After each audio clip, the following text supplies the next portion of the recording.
Thanks for listening to the Cosmic Eye Show. If you like this show and you want to make your own, let me tell you about Anchor.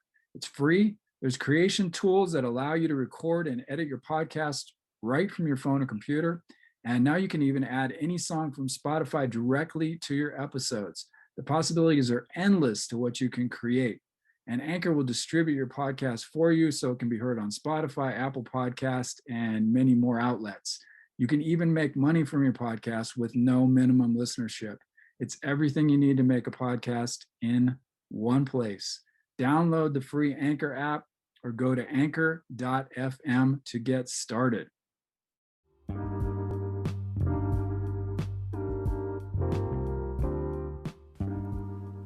Welcome to the Cosmic Eye Show, where we explore spiritual ideas and books that help you live a better life. Hosted by spiritual teacher and author of If You Can Worry, You Can Meditate, Jason Napolitano. Welcome to the Cosmic Eye Show. I am your host, Jason Napolitano, and on the phone, as usual, we have co-host Chris Sheridan. Hi, Chris.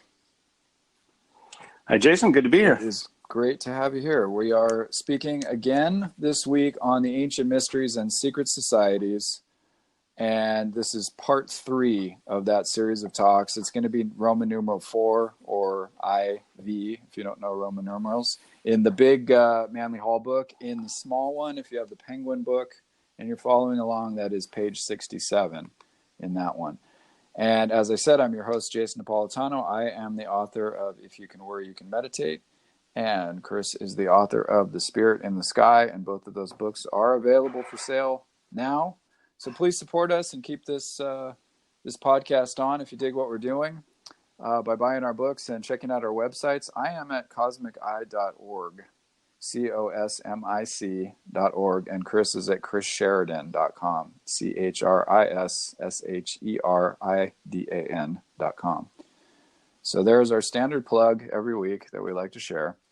In addition, please go ahead and rate us or review us on iTunes. That helps a great deal to get more listeners and for people to know that we're here.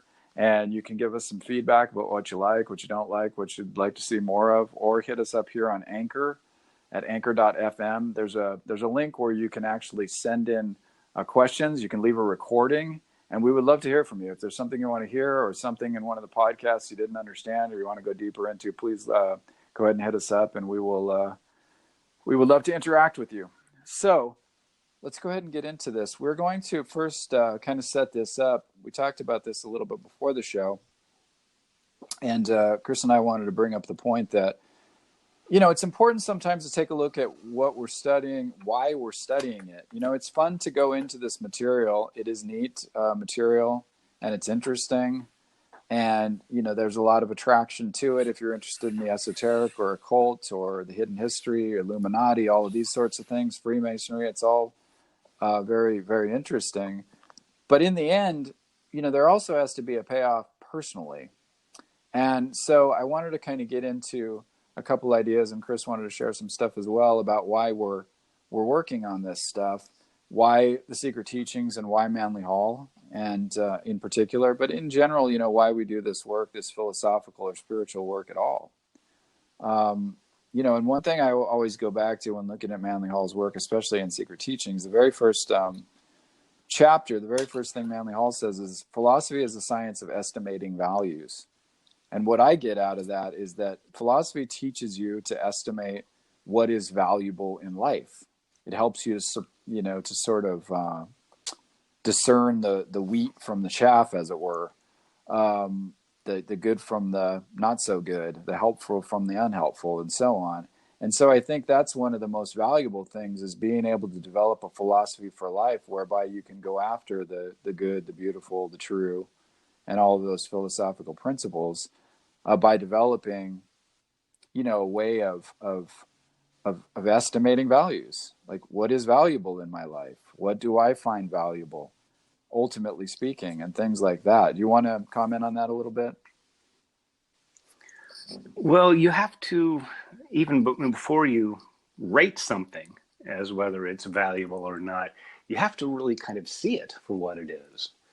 And again, that's another one of the reasons for having a spiritual or philosophic plan of study is that you are looking at things maybe for what they really are, and then it becomes more apparent, or then you have more information from which to make a judgment whether this is something I value.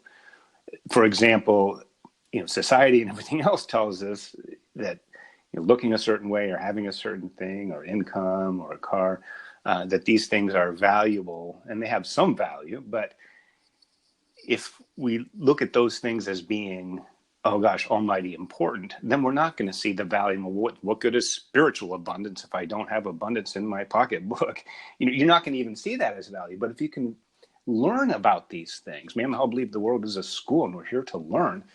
And we all learn at different levels. It's a big one-room schoolhouse.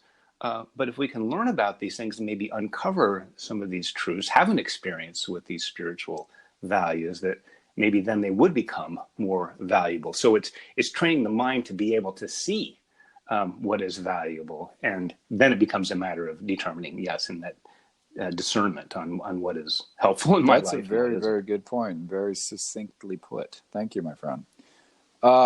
It reminds me of the little plaque that was above the doorway before you would head into the Delphic oracle.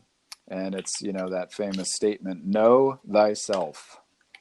Know thyself. And I think that really these philosophical and spiritual studies are tools to learn more about yourself. What are you about? What do you value? Where do you come from? What is your true substance or nature? Are you just a body, that, when it goes to death, disintegrates, and that's that? Or is there something more? Is there a soul? Is there a spirit? Delving into that and getting to know those truths for yourself, I think is one of the goals of philosophy, in essence. And you're right, is school, this is a school for us to learn. So at any rate, I just wanted to kind of get into that before we got into what we were talking about today, which is, again, the Ancient Mysteries and Secret Societies, Part 3 of Manly Hall's Secret Teachings of All Ages. A fantastic book that you must buy. It is a must own. And and remember, it's an encyclopedic outline. It's not even an encyclopedia. It's so condensed that it's just an encyclopedic outline. But that said, it's very, very dense, very, very compact. Every sentence is, could be a paragraph or a page. It's very, very, very loaded, and it requires unpacking and looking maybe more deeply, or looking at other sources. So we can't cover 3 different secret societies in 40 minutes or something, nor could he in a few pages. Exactly. But he really got the more relevant and important aspects of it. But you can read them, and they do stand on their own. Even if you know nothing about them, you will know more by reading through these things. But it's also an opportunity to go deeper into one of these traditions. And he leaves references that's and very other good. authors. That's a very good point as well. And really all we can do in these short sessions is kind of point out some of the things that we think are interesting, some of the things that catch our eye.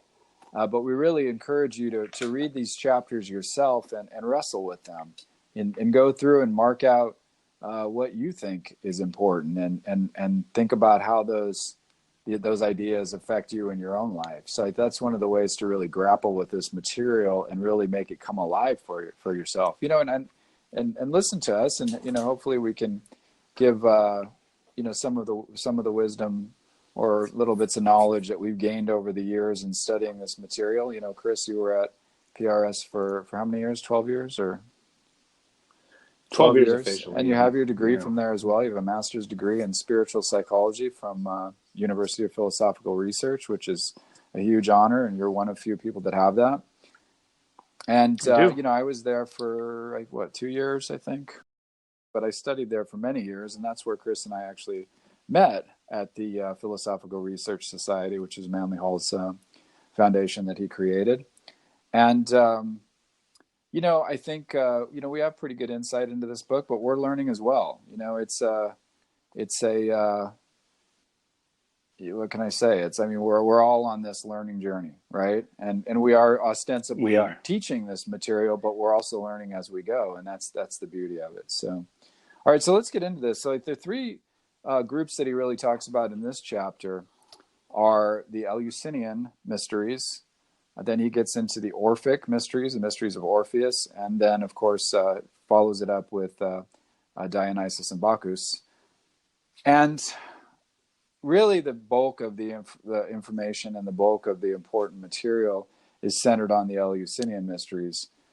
And it seems that he feels, and I think a lot of people feel this way that have done research into these ancient mystery schools, that the Eleusinian mysteries were probably the most important and far-reaching of the mysteries, and ended up really influencing much of what came after. And that's really what I think he's trying to lay out in these chapters to come. You see the kind of trajectory of this thought and symbolism through the mythology and through the rites and rituals of these different groups and schools. But the Eleusinian mystery schools were one of the most famous. He says the most famous of the ancient religious mysteries were the Eleusinian, whose rites were celebrated every 5 years in the city of Eleusis to honor Demeter, or Ceres, and her daughter Persephone. When he speaks of those 5 years, that's the greater mysteries, and the lesser mysteries, of course, were celebrated every year. So, at any rate, he goes on to point out how those mysteries spread out even into Roman Britain, and that they encompass a lot of other groups' work, who, in a sense, almost like the Christian church, that unfolded a lot of pagan faiths and so forth, and those beliefs. The Eleusinian mysteries were sort of the forerunner of that. Well, he mentions they go back perhaps 1,400 years before the Christian era, which is about 1,000 years before Socrates and Plato. Around the time maybe of Moses, if that's, if we can put a timeline on it. Good point. So it's very, very old. And he also mentions that they survived through the beginning of the official Christian era in the 4th century.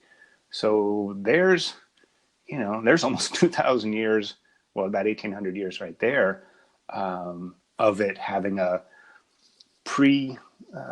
life before the Christian era and continued after, and also that it trickled in, it had spread out so much that women and children were allowed in the mystery. That was an important Eleusis, which is, so its reach was probably, so to say that it was the most important one includes the fact that it had a long time period, and it had a dispersion that maybe some of the other ones didn't have, either geographically as well as gender, that inclusivity and children would also. No, I knew you were groping for that word. It was on the tip of my tongue.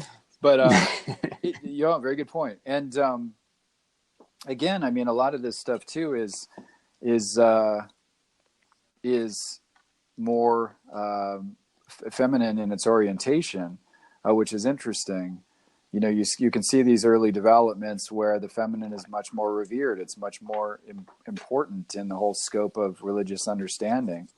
And, that of course kind of changed as time went on. I mean, early Christianity certainly was skewed more towards the patriarchy, as was Judaism. The feminine was important in those religions, but as time went on, particularly later iterations of it, it kind of was sort of pushed down, and I think it's a great shame. And what's happening now today, I think, in a lot of ways in society, is that the feminine is being sort of resurrected, and in some ways, oftentimes when we're trying to balance something out, we may go further to that side of things, so that we eventually come back to the center. So I think we're finding that we're finding a balance again in society, and I think that's a fantastic thing. So, but the heart of this Eleusinian mystery is really this mythology with Ceres or Demeter, who was a daughter of Zeus and Rhea, and she was the goddess of growth and grain, growth of vegetation, sort of this mysterious evolution of life. that flows out of death. And then Persephone symbolizes the new life itself springing forth out of the dead seed. She, of course, Persephone was the daughter of Demeter, and she was captured by Pluto and brought into the underworld. And so, you have this sort of vegetation symbolism, the living and dying. You've got the cycles of the season, things like that. Do you want to talk a little bit about that? Because I think that's an important part of the symbolism. Well, continuing on, the seed does get planted in the underworld, underground, so to speak, in order for it to, we bury things that are dead, but burying the seed is actually what then allows it to spring forth and bring new life. And this being taken or falling into the underworld, Persephone is the soul in the human being that gets wrapped up, that gets consumed by this material world. And again, even the material world, mater, it's a feminine, the earth, Mother Earth. It's again this feminine symbolism that is the nurturer and bringer forth of all life, but it also takes the dead back into her womb, so to speak, afterwards. So this continues on, but this search that that is going on, looking for her daughter, and so Ceres, the mother of Persephone, is on this quest to recapture, to reclaim what has been lost. And it's interesting that it's a daughter. As we see later in some of these other ones, it's a male and a female, and it's the feminine and the masculine. That this is really all kind of feminine, except for maybe Pluto. But that it's this, reclaiming this part of your heart, this part of your soul. Yeah, well, the soul itself, actually, because they later on go to liken it to the idea of psyche, and psyche is another word for soul. So I think that's a good point. And how many of us and how many people do we know, even if they don't know it, that they've somehow sold their soul or just neglected it. Maybe lost it. I got to do this, but I got to do work. Well, I have to cut my hair because I want to get I know I'd really like to do this, and yes, we have to make compromises. We do have to do things to get by. We live in this world. But if it so much gets buried and time and space are removed from this heartstring that connects us with our soul, it becomes, vital and very, very important to reclaim this. So this mystery is this drama that reminds us of that shows us, that our soul can get enwrapped in matter, and that it is necessary, that it is needed to bring it back and bring it up from this underworld. I think in depth psychology, there's a notion of a Pluto crisis. That is, if there is some issue or something, your soul, your heartstrings, that have been neglected and pushed down. We tend to push these things away, even the good stuff we shove down in the shadow. But that at some point, Pluto will rise, that some crisis will happen in your life, maybe in your outer world, firing from a job, divorce, different things. And then that creates this opening then that you have to go back. So the crisis is maybe a bad thing, but it's a call to action to go down and reclaim this and bring it back. And it's interesting how Ceres, when she's looking for and searching for her lost child, she carried two torches, intuition and reason, which I thought is a really interesting and very significant ways. How do you search for the soul? Well, intuition and reason. Yeah. If we follow this mystery. So it's bringing that to this process of reclaiming the lost soul. Yeah, that's a very good point. The we talked about this a bit earlier before the show, but it was interesting how these mysteries are, of course, divided into two main parts. The lesser mysteries, which have to do with the Persephone mythology and the sort of ascent of soul into the underworld, and then the greater mysteries, which have to do with really the freeing of the soul from the underworld, in essence. So it's one is, soul coming into matter, and one is, the greater one is matter being freed, soul being freed from matter. So that both are necessary in the development of, towards enlightenment, towards understanding and wisdom. But, they're two different stages on that path, which is very interesting. By the way, I wanted to recommend really quickly in here a nice mythology book that I use often. It's called Murray's Manual of Mythology, Murray, Murray's Manual of Mythology, and it is in the public domain. I think you can find it on that sacredtext.org or on Google Books or whatever the PDF, wherever the PDF books are found, or you can get cheap copies of it on Amazon. But it's a great book to have when you're studying Manly Hall's work, because if there's a god or goddess or concept or so forth that you don't understand, you can quickly go to that book and kind of get a real good background on it. So I just wanted to make that point.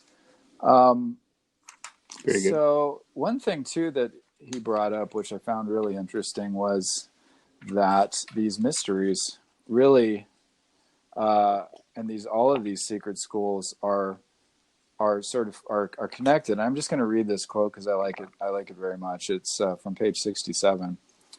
And Manly Hall says, "There is every reason to believe that all so-called secret schools of the ancient world were branches of one philosophic tree, which, with its roots in heaven and its branches on earth, is, like the spirit in man, an invisible but ever-present cause of the objectified vehicle that gave it expression. The mysteries were the channels through which this one philosophic light was disseminated." So I think that's what's important. One of the important things about looking at this Eleusinian mystery school and how that it influences the different philosophical schools that come after it and so on, is that really it's just a continuation of this universal wisdom coming down to us as human beings through these different religious and mythological and symbolic groups and movements that we study and that are still alive today. I mean, this wisdom is still alive.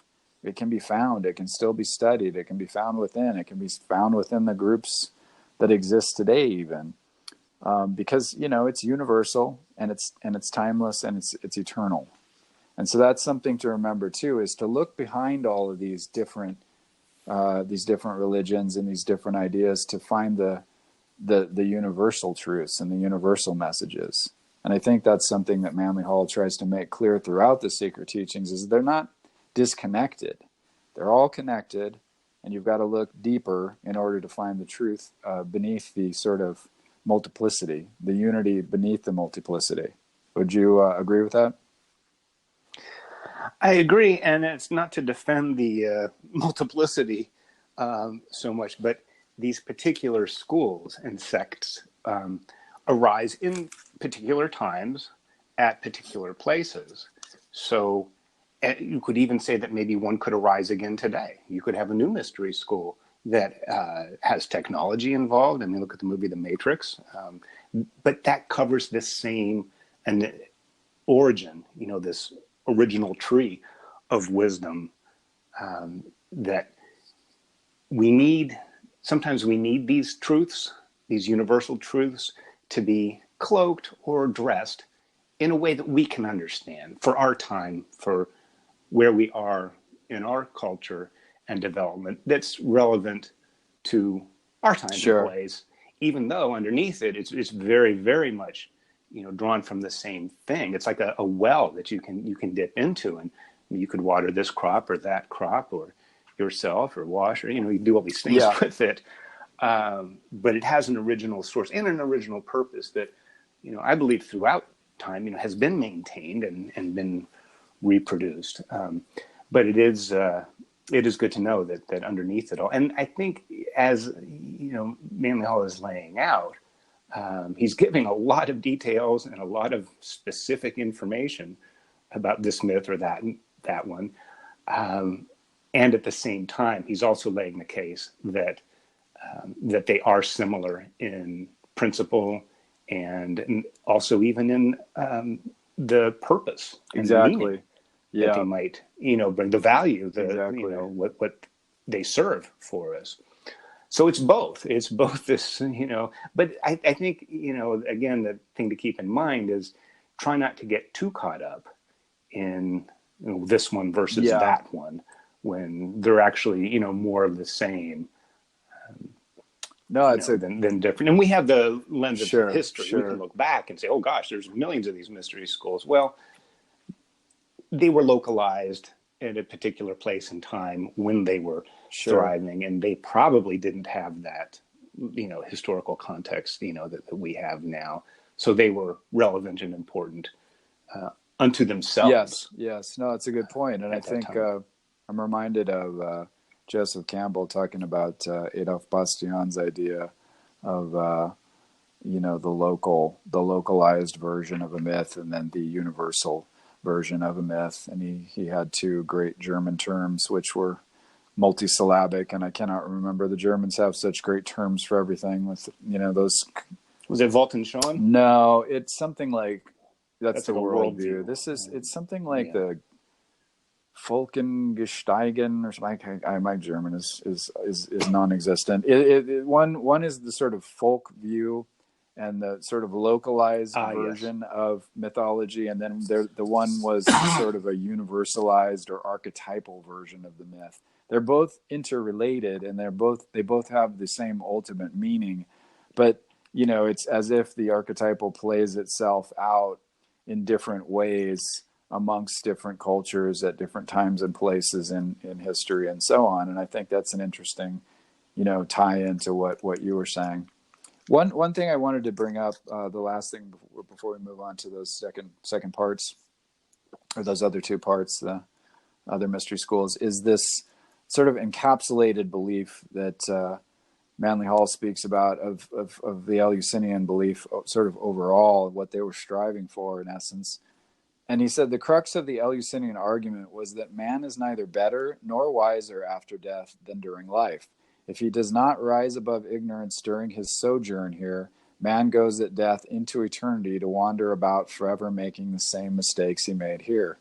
And of course, I'm reminded of Hinduism, Buddhism, Gnosticism, whereby one's efforts are very important in freeing oneself from ignorance or delusion in order to move to higher levels of spiritual understanding.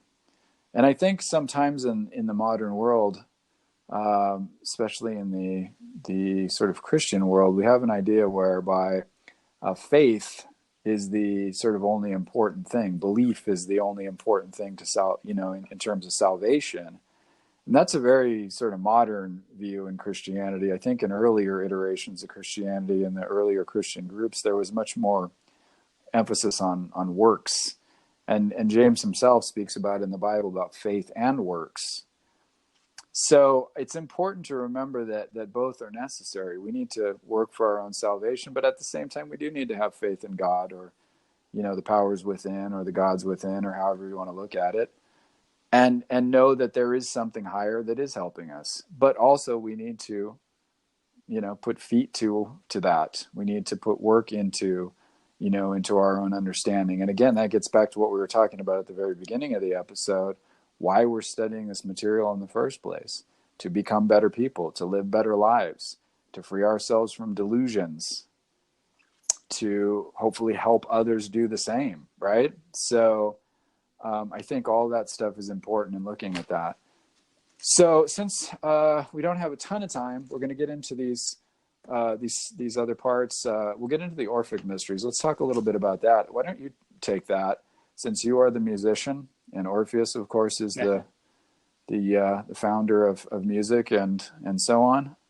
I hand it over to you. So let's talk Orpheus.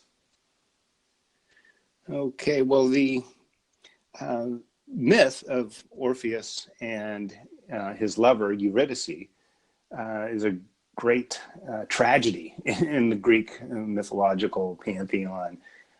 It's familiar to some. Hymns of Orpheus by Thomas Taylor. There's, Orphic. Even in the movie Titanic, there was a scene where the string quartet is playing on the deck as it's starting to sink. And the band leader says, that was a song, I forget the title, but it had Orpheus in the title. This tragedy starts out in some ways very similar to the way it was with Ceres and Persephone. Euridyce actually was bitten by a poisonous snake and was taken to the underworld. After that, it wasn't like the earth opened up and she fell in, but it's still similar in a way that, goes down to the underworld. And then Orpheus has to go down and get her. And the symbolism in this myth having to do with those two as a couple, they represent skill on behalf of Orpheus, brilliantly skilled musician, could play anything. And Eurydice symbolizes the heart, that the soul feeling in music, because otherwise you're just a technician that'll play scales all day. And that may wow a few people.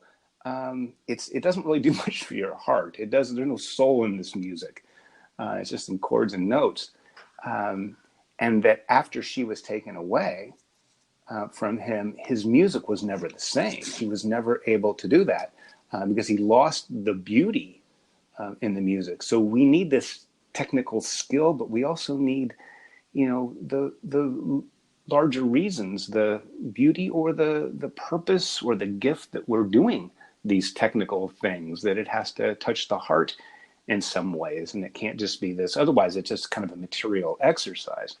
So being skilled as a musician, he was able to get past the three-headed dog, Ceres, by playing music. This motif comes up a lot, and there's different ways to, you can put them to sleep, you can bribe them, there's different ways to get around this three-headed dog as the gatekeeper to the underworld. But he goes down, and Persephone's there. And so when Orpheus, then bargains with Pluto and Hades, and Persephone actually plays a role, and they make a bargain. They say, okay, you can have her, you can take her back up to the upper world, because he realized the lengths that Orpheus was willing to go through to risk his own soul to recapture her. But the deal was, as you're ascending to the earth plane from the underworld, don't look back, was the admonition. Don't turn around and check your progress, make sure she's still there. And when the end was in sight, he did turn around and look at her, and barely got a glimpse of her as she got sucked back into the underworld. And I know there's a Bob Dylan record called Don't Look Back, and a documentary of the same title. So, that may, Boston had a song, Don't Look Back. I believe, anyway, I haven't talked to these people or read it in an interview, but I believe that that's related to this. Yeah, that would make sense. This Don't Look Back, because it's so, strong in the myth of music. And of course, to finish this tale up, when Orpheus, he made it out alive, but his soul was dead. She wasn't there anymore. And his music, although maybe it impressed some people, it didn't inspire him. And it gets even more tragic after that. Yeah. He winds up on an island, and some, other characters come in and I think behead him at some point. Yes, yeah, exactly.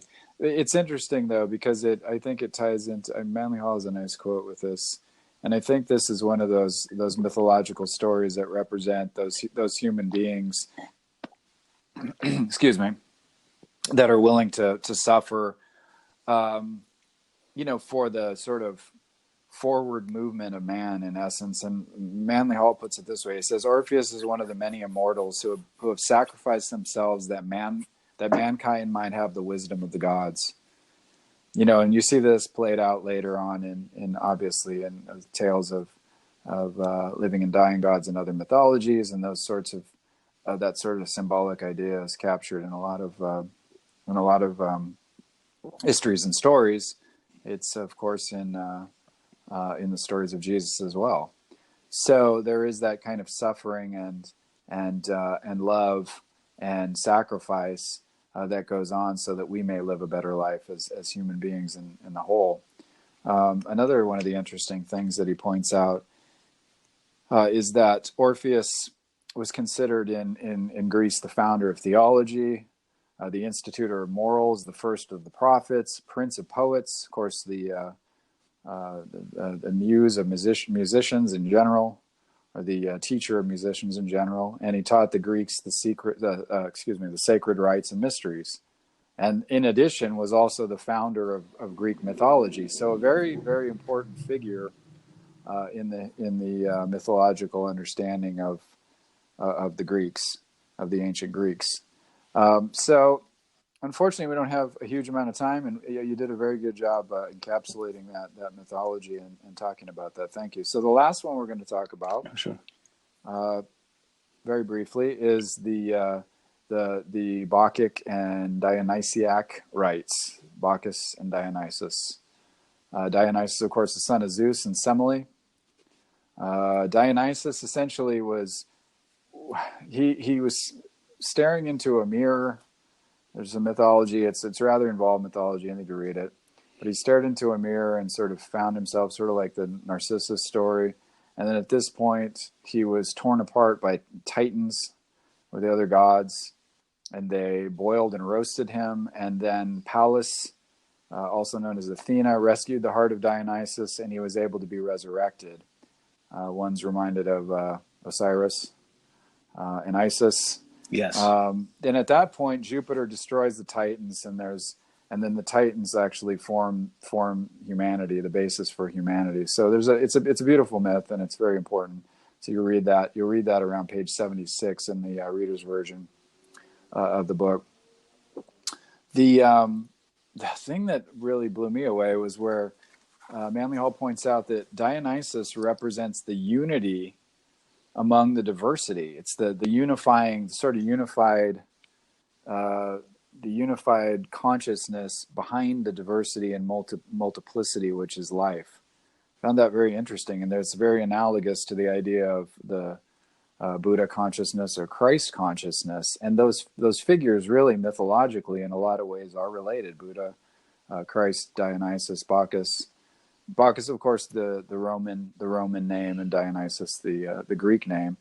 And he brings up another point again about the heart. And of course, Jesus, Buddha, and Dionysus are all known as sort of heart-based or faith-oriented type figures.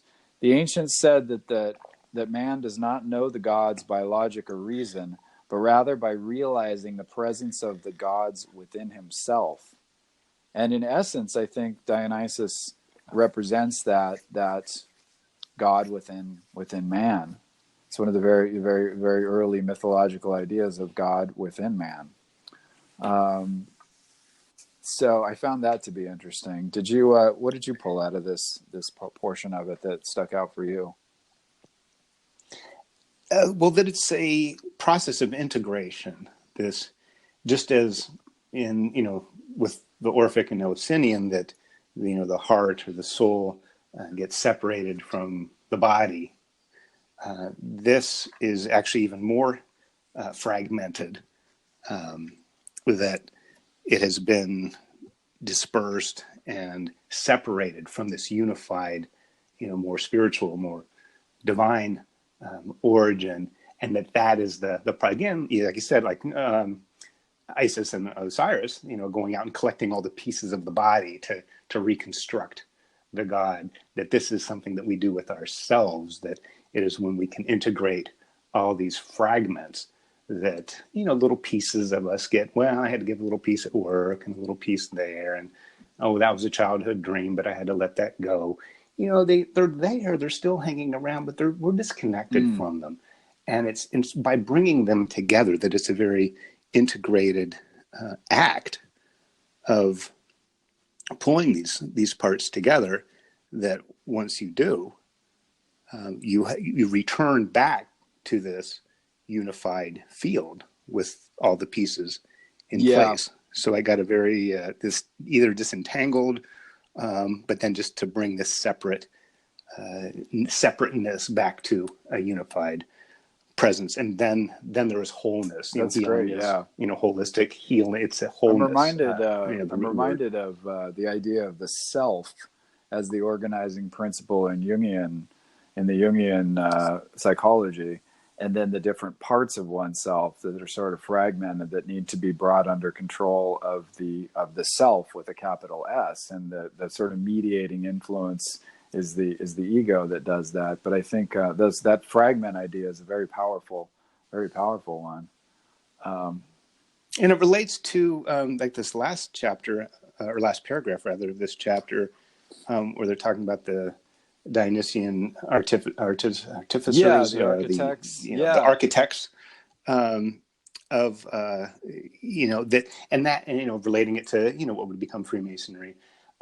That again, that's building. You're constructing something. You need a true cornerstone. You need a firm foundation. You need true walls, and you have to have a well-placed keystone. All these stone building things. Again, you're bringing these things together, that you're constructing a whole that's greater than all these. They say in pieces. Freemasonry, building better men. That's the goal of Freemasonry in general, and that's the allegory. They use they use that allegory of actually building of stones and shaping rough stones into smooth ones and so on. And I think that's a really fantastic allegory. Let me read that last paragraph, because it's very cool, and it has a lot of neat stuff in it. So let me go ahead and just read it out. It's on page 78. The Dionysiac architects constituted an ancient secret society in principles and doctrines much like the modern Freemasonic order. They were an organization of builders bound together by their secret knowledge of the relationship between the earthly and the divine science of architectonics. They were supposedly employed by King Solomon in the building of his temple, although they were not Jews, nor did they worship the god of the Jews, being followers of Bacchus and Dionysus. The Dionysiac architects erected many of the great monuments of antiquity. They possessed a secret language and a system of marking their stones. They had annual convocations and sacred feasts. The exact nature of their doctrines is unknown. It is believed that Hiram Abif was an initiate of this society. Hiram Abif is, of course, a mythological figure in Freemasonry. That's really a neat paragraph and pregnant with a lot of symbolic meaning. I enjoy it very much, and I think that's one of the neat things about this book is there's just so much to dig into. So. Well, that brings up something that actually loops it back to the beginning of our talk today, that the architect, in this sense, they're working in the mundane world with the rocks and the stones and all these things. It's not a removal to some Valhalla or some higher, monastery on the mountain peak. They're actually working on the earth with earth things. But they're divinely guided in their workings with. So, I know with spiritual practice, sometimes in extreme senses, and you think, well, it's just, I'm going to remove myself from the world. That's the profane, and I'm going to be off in this spiritual world. As long as you're inhabited in a body living on earth, chances are you're going to have to do some earthly things. But they're going to be guided by this divine architect, this master builder that is moving you and animating your choices and informing and inspiring those things. But it's not, even the upper and the lower worlds aren't that separate. There is a connection with the superior and inferior, the sacred and mundane, a greater and lesser, upper and lower. You definitely want to make this move towards higher and higher, but in a building, you can't really build a penthouse. You don't build that without having a basement. No, for sure. Lobby and a mezzanine and the first floors. It's a building upon, but there is a guidance. That's where grand architect. And I like that metaphor that he used, that image of the that we talked about at the beginning when I read a bit. Manly Hall talks about a tree with its roots in heaven and its branches reaching out to the earth. and that's really that connection. That's that cosmic tree. That's the connection between heaven and earth. And really that's what humanity is that connection. We're in that, I guess, liminal state. We're part earth, part divine, and we are part divine. And it's our job to manage both of those. That's a great way to put it. Worlds. That's a great way to put it. And that's a nice place to leave off.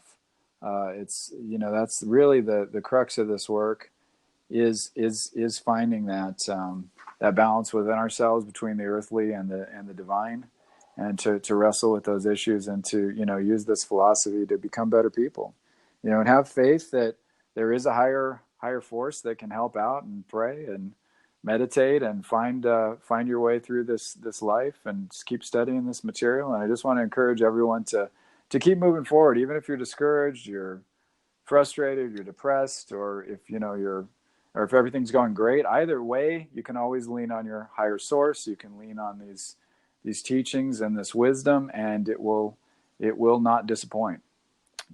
So, do you have any final parting words for our listeners?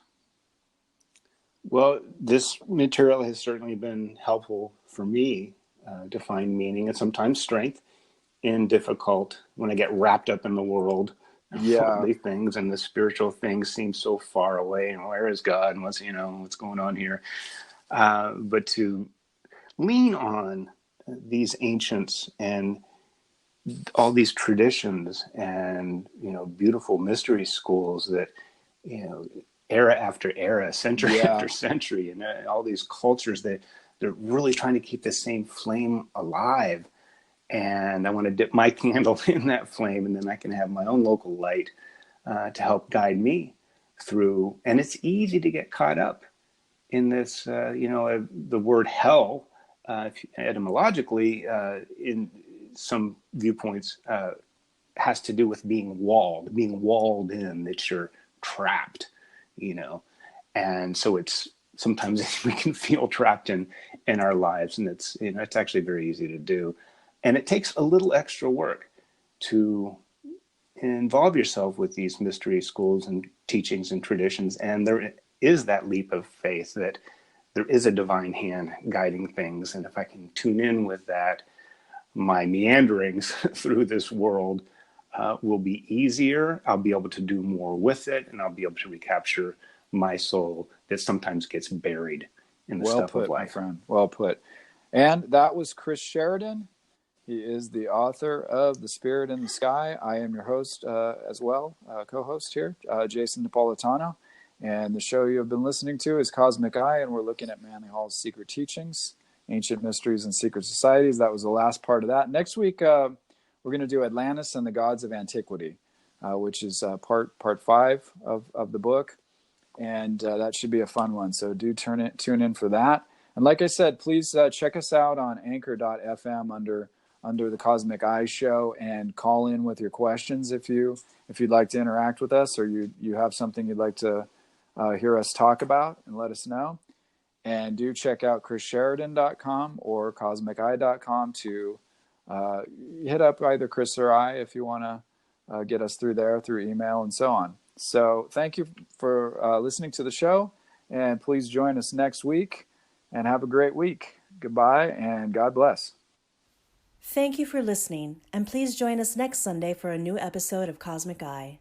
You can purchase If You Can Worry, You Can Meditate at Amazon.com or through our website, cosmiceye.org.